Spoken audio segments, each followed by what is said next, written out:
Good afternoon and welcome. It's 2 p.m. India time or 8:30 GMT.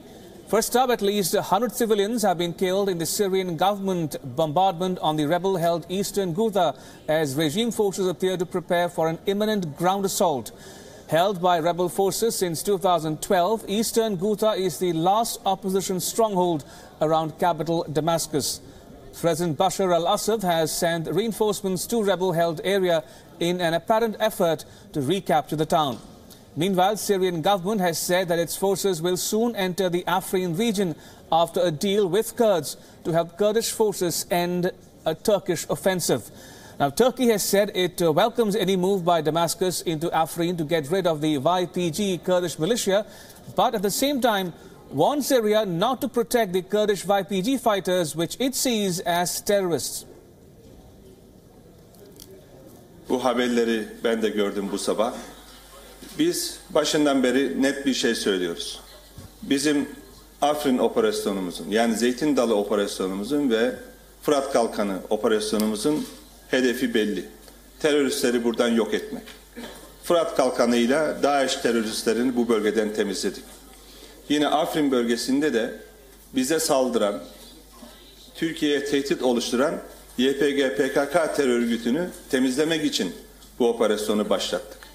Dolayısıyla her zaman Suriye'nin sınır bütünlüğü, toprak bütünlüğü konusunda vurgumuzu yapıyoruz ve bu konuda da yine Ürdün'le aynı çizgideyiz, birlikte destekliyoruz ve en güçlü destekleyen ülkelerden bir tanesi biziz.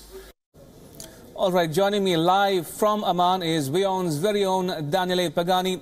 Daniele, how serious is this confrontation building up between Syria and Turkey? It is very serious, Ramesh, because this is the first time that possibly two regular armies belonging to two different countries come face to face in Syria in a moment when Syria was, so we have been told, heading towards a peace process. So if the Syrian troops will actually reach the border and therefore face the military of Turkey, the Turkish troops, so we have two scenarios.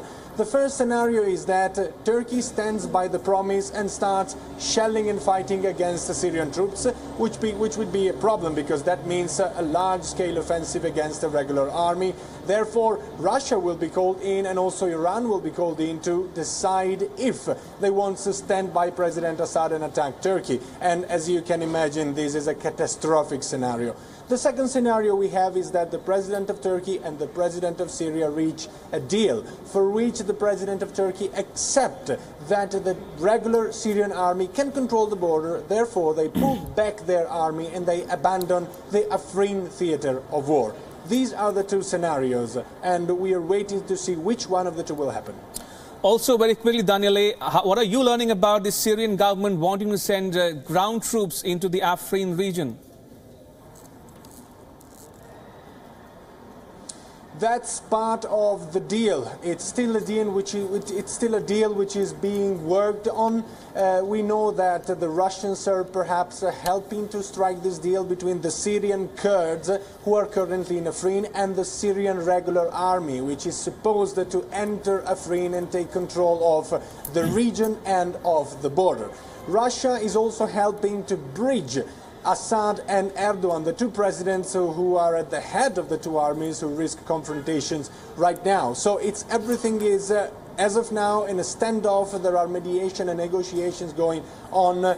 It is a matter of hours or perhaps days in order to understand what happens, if a new battlefront will start or everything will be managed by the Syrian army and the President of Turkey will accept it. Even if this means that Turkey will stop its offensive against the Kurdish militias active in the north of Syria. Remember that Erdogan pledged to destroy them, to erase them from all the northern part of Syria.